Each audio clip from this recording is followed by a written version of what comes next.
All right, everybody. We all wonder how it is that we're going to get out of any financial situations we're in, how we're going to have a stable life financially. And sometimes that's easy, sometimes it's not. And so I kind of thought about that, and I wanted to make a video about escaping poverty, financial stability, and just trying to set yourself up for a good foundation. And what does that look like? So I'm going to be covering a couple of different points. The first one being, what does financial stability look like? Well, honestly, financial stability is kind of boring. It's kind of nonchalant. You need to be somebody that's willing to drive used vehicles that work for long periods of time. For instance, a Toyota Corolla. You need to get good at learning what kind of vehicles are less maintenance heavy, what are going to last you longer and get the most bang out of your buck. And it'd be helpful if you knew some mechanical skills too, or had a friend or a family member that could help take care of transportation needs. Or maybe there's some public transportation that's free in your area. But transportation is going to be definitely a big part of your financial stability. So if you drive or commute, try to find a reliable used vehicle that won't take a whole lot out of your financial income that you're earning. This picture I kind of took, it's just a huge crowd.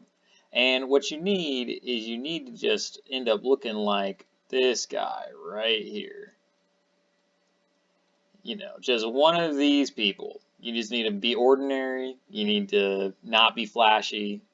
You need to just blend in with people around you. You just need to not really have too much more than anyone else. Just take care of their basic needs. Make sure you have clothing. Make sure you have shelter and food. Um, and that's not always feasible for some people. Some people can't even get those things for themselves. But ideally, for financial stability, you need to just not really go that big. You don't need to show the world how much money you have. You just need to live below your means. And this picture I kind of put in there just to signify you need to just have gratitude. You need to enjoy the simple things in life. And you don't really need to have the latest and greatest in technology. You don't need to have anything in particular to have a good and satisfying life. Just be grateful for where you're at and what you have. This mother and her daughter, or these two ladies, or whatever, they're just enjoying the rain, the sprinkling. And, it's silly and it's corny, but it's true. And most importantly, well, maybe not most importantly, but very importantly, is your diet. You need to be hanging out around here. The vegetables, salads, fruits, whole meal cereals, breads, potatoes, pasta, and rice. And you need to be avoiding these areas up here. Not as much fat, sugar, salt, oils, and meats also obviously are fine. And you need all these things to sustain a good, healthy diet. But these things you need less of, these things you need more of. So watch your diet. All right, so now that we kind of looked at financial stability and what it looks like, let's look at some data on poverty in the United States. So I found this from the U.S. Department of Health and Human Services, and there's some data from 2018. It just kind of indicates poverty guidelines for the 48 contingents, 48 lower states, and DC. So they kind of consider poverty on this scale. I don't know what kind of research they've done, but basically, if you're a one-person household, $12,000 or less is poverty. Two-person, $16,000. Three-person, $20,000. So here's the list. A different source, the USA News, kind of covered some stuff that I thought was interesting for data on poverty. They were kind of talking about who is the most overlooked demographic and who of the poor is the most overlooked demographic in the U.S. And I like this. It says everybody. Everybody who's poor is overlooked because everybody who is poor in America is reduced to a set of stereotypes. One thing I realized very quickly was there just isn't one face of poverty, and it's so true. You could be talking to somebody you think is really well off and wealthy, but they're in massive amounts of debt. And you could be meeting somebody on the street that maybe looks like they're homeless, but they just are trying to do community outreach, and maybe they have lots of money. So you just never know. how America's attempts to reduce poverty compared to the efforts of other Western nations. And this is really interesting because America is not as, I guess, like left leaning, I suppose, as some European nations. Some European nations are more government focused, welfare, healthcare. There's a lot of government provided services that European nations do very well, that here in the States we don't focus on so much. And that's just due to, how America does things. But anyways, and that's fine. It doesn't really matter. But this is one of the great eye openers. America is the wealthiest nation in the world. Um, that's what they're claiming. Yet it has higher levels of poverty than any other Western democracy. Its poverty rates compare more with a country like Romania than with countries like Canada, France, or Germany. If you've been to these other countries, you can definitely tell that government definitely plays a role in this. So anyways, to continue on, I found an article from Poverty USA, just giving some demographics of the poor in America, which is about 10%, I think, of all of our population. They claim that women make up 12.9% of it, of the total population. Men make 10.6% of the total population. Children, 16.2% of children of all children in America are in the poverty line. 9.7% of seniors. Here's the racial demographics: quarter of Native Americans, 20% Black, 17% Hispanic, 10% White, 10% Asian. And this is really interesting. I've been to a number of reservations, both in the States and in Canada, and the government definitely provides for Native Americans in the reserves, and there's programs that are there. And Native Americans definitely have a different problem than the most of America. Living on a reserve is very interesting, and finding motivation for doing things, or trying to figure out how to make the most of your life is a really difficult thing to do, I find, on a reserve. It's a really depressing environment being on some reserves, and not all reserves, I imagine, and not all people, Native Americans on these reserves, are really depressed. But if you've been to reserves, you probably know what I'm talking about. Obviously, not all bad, but interesting stats. I don't know. So here's again some poverty thresholds: with 3 people, 20,000; 4 people, 25,000; 5 people, 30,000. This kind of goes on to talk about employment. In 2018, the median household income was 63K. For family households, it was 80K on average, and for non-family households, it was 38,000 on average. This kind of goes on to talk about 76.8% of men and 63.9% of women work full-time year-round. It's just interesting data. Food insecurity. USDA estimates 11.1% of U.S. households were food insecure in 2018. And that's a fairly significant portion of the U.S. population. And obviously in the United States, we're very blessed. We have grocery stores pretty much everywhere throughout the states. You obviously need money to spend to go to these stores, but there are programs to give you food stamps and whatnot if you are under the poverty or in poverty. I don't even know all the rules of that, but there is that information as well. Some programs that help: SNAP, Supplemental Nutrition Program, and also CCHD. Apparently support nearly 12,000 community-based projects led by low-income people through their grant program. So there's stuff out there. And for going through poverty, this was this thing, Poverty USA. I think they're Catholic-based or something like that. So here's some scriptures that they provide. Again, just kind of reminding of gratitude and just trying to be thankful and whatnot. So anyways, those are there too that I found at the end of the website. But regardless, there's some data on poverty. And so just anyways, this isn't exactly, you don't have to be poor to be financially unstable. You can have money, but maybe not necessarily know what to do with it exactly. Maybe you're not managing it well, and hopefully we can go into that more further. But specifically on poverty, what does poverty maybe look like? This is kind of something. This is a shot from Los Angeles. There's a lot of these tents that are set up on the side of the road, and LA definitely is right now in 2018, 2019 experiencing a big poverty crisis. You might see people on the side of the roads. There's another homeless scene. Some low income, low, low, some ratty neighborhoods. You got people asking for whatever on the side of the streets. You have people sitting down on the street, sidewalks. You have people sitting around their houses, and like they've kind of cluttered a little bit. This one, nothing really in particular stands out to me, honestly. But there's just some pictures on Google of poverty. Here is in Austin, people living under the bridges. I've seen a lot of people living under bridges in Austin. So I know they've got a little bit of that issue.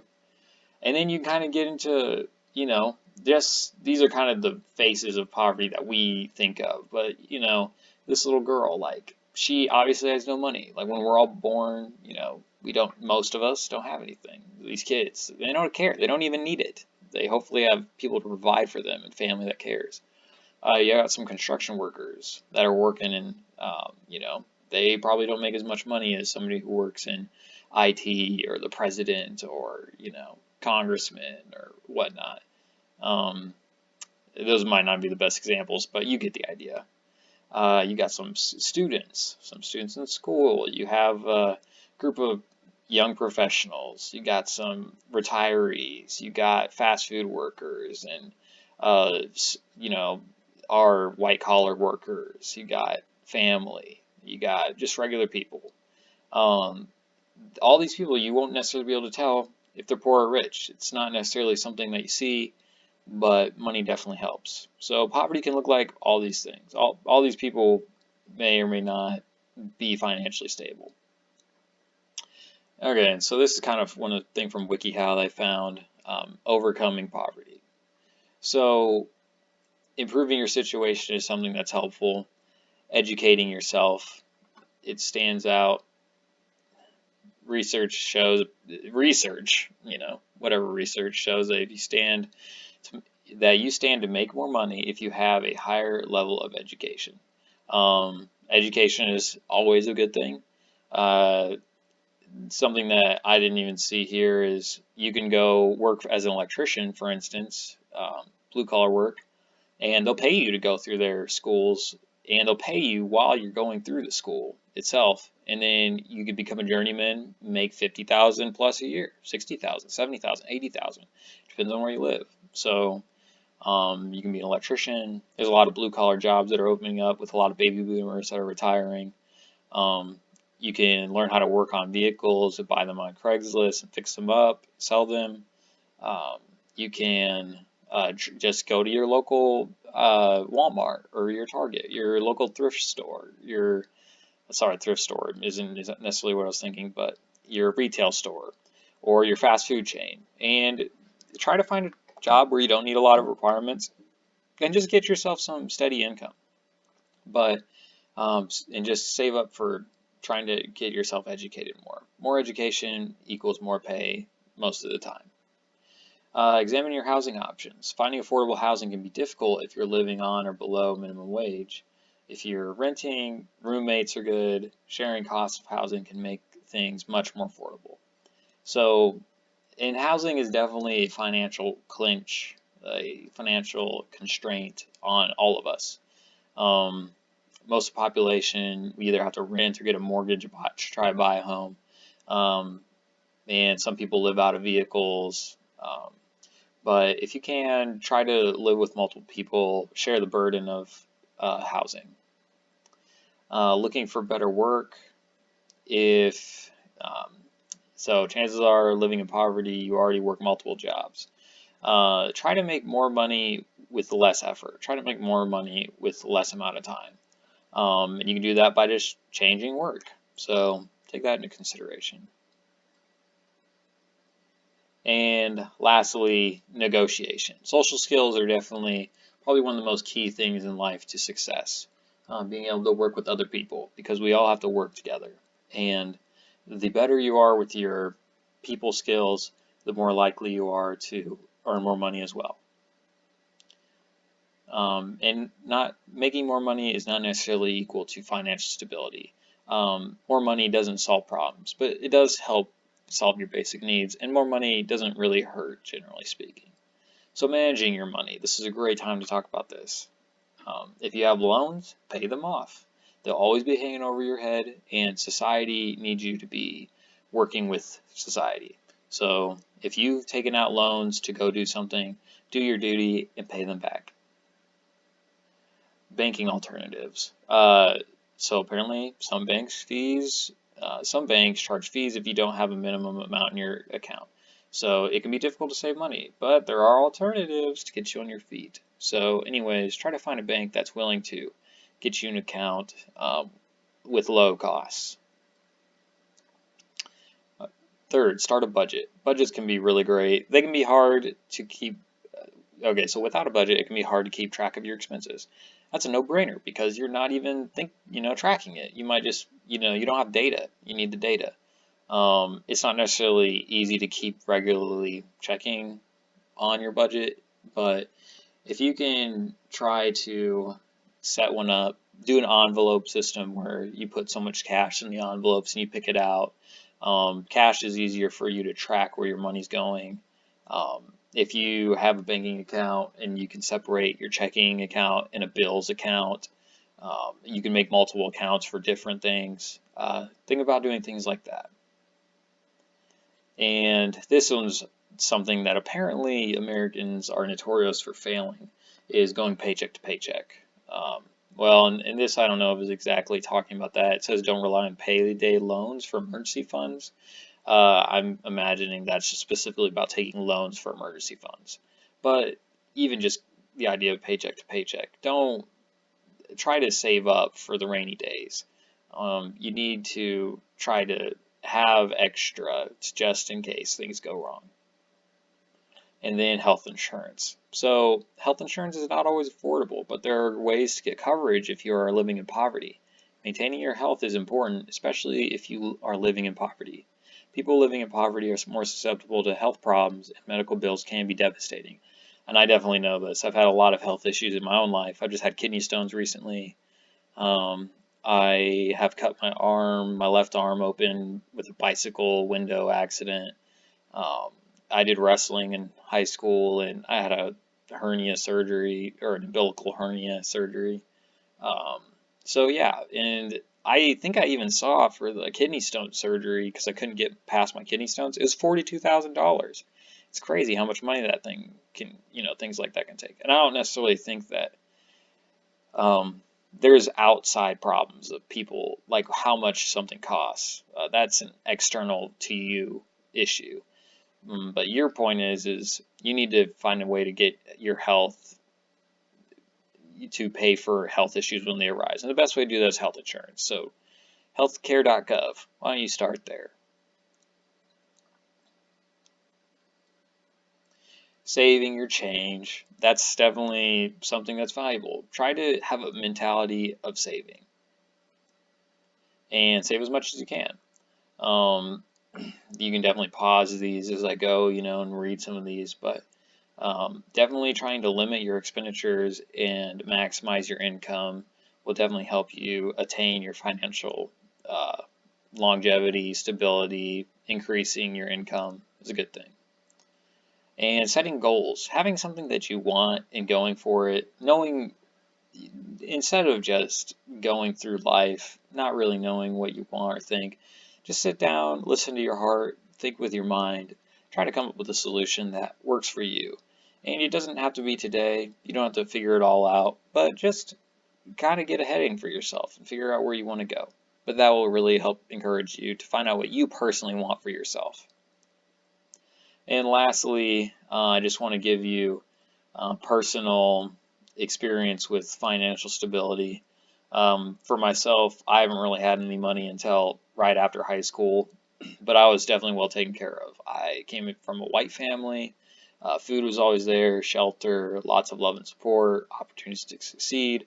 I went to university in Oklahoma and I got a scholarship, like half off my tuition basically. I got a good degree, income earning degree. I got an electrical engineering degree, and it was not easy. I will definitely admit, and I definitely think anybody can do it. Um, I'm not the smartest guy in the world, but I definitely think that um, you need to don't go for a degree just because it makes a lot of money, but try to factor that into your thinking a little bit. But do what you want. Do something that gets you excited in the morning. I think that's more important, but try to make some money too. But yeah, this is my family growing up. I graduated from high school. Why don't you graduate high school? That's always a good idea for your life. And graduating college, same thing.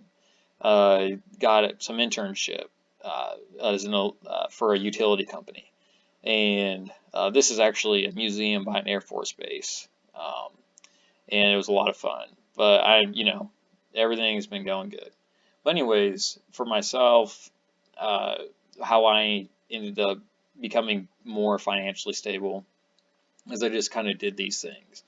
I got my first job the summer right after high school. I almost was working at Walmart, but this other place decided they wanted to hire me, so I took them instead. I was an assembly line worker on some electronic components, but it was just assembly line work, so no engineering.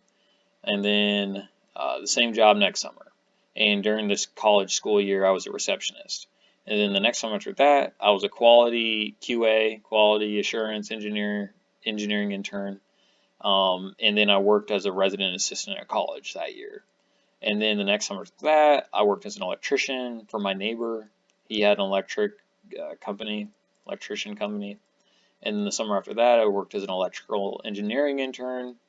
I found a job with a utility company in Iowa.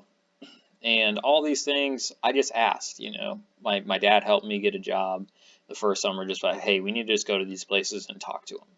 And that secured 3 summers worth of employment. And then the next summer, we had a neighbor across the street, and I went and talked to him, and he gave me a job. And then the summer after that, my dad again knew somebody. So look, it's not even me. Like, I'm just a lucky person apparently. But I do know that you need to go try to make connections with people and just go ask, go seek, go see what you can find. You may or may not be lucky. And then lastly, after I got graduated from my university, the military is one of the places where they were offering jobs. So I ended up working for the military as a coder up till now. So that's good. And some expenses, for the first year, pretty much the whole time was just food. And I also split halvesies on a car payment with my parents. We purchased a used car, a Toyota Avalon 2003. It was a great car.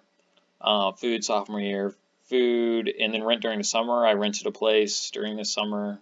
Um, um, Food again, and then food again that year only. That was it, and gas too, but very minimal expenses. And then this last year, um, well, super senior year, I had to pay for rent too. I think I should cover that down here, but I had to pay for rent, and I actually took pretty much all my money. And then after college, just rent, utilities, food, gas, bought a motorcycle, and I got car insurance. I don't have to do health insurance yet until I'm 26, so that's nice. In the States, you can stay with your parents until you're 26. And I, so yeah. And then here's the money. I remember my first summer, I made like $3,000. Here's just all the stats. You can just read it yourself, but ended up 3,000 a summer, 4,000 the next summer, 7,200 the next summer after that, 5,400 the next summer, then $9,000. That was a great summer. I was pretty happy about that summer. And then this job with the government. I've been here a year. These are just summer jobs, and my job's fine. So, but yeah, and then pretty much spent everything, got a couple thousand in my savings account eventually, and then I had to spend all my savings account money and all that money I earned from the internship on rent, basically. And then for this last year, I bought a motorcycle, yeah, car insurance, food. I'm actually able to do pretty cheap on food, like 50 to 100 bucks a month. So hopefully you can do. This is just an individual though. Gas is cheap with a motorcycle, 30, 60 bucks a month. Regular fun stuff I spend money on. Um, and yeah, I just spend money on regular stuff just like everyone else. So hopefully this all helps to clarify um, how you can try to attain greater financial stability in your life. It's not easy. I'm not saying it is. Some people, we all start at different places, but hopefully this helps clarify how you as an individual can change and work in your own life and try to escape some ruts that might be there. And again, it's not necessarily easy for some people versus other people. I would say in my situation, fairly easy. I'm very fortunate to have the benefits that I have and the people that I know. And not everyone has that, but we all have unique gifts and abilities. And I would just try to push and lean against your strengths and just use those to help. So anyways, hope this is encouraging and educational for you.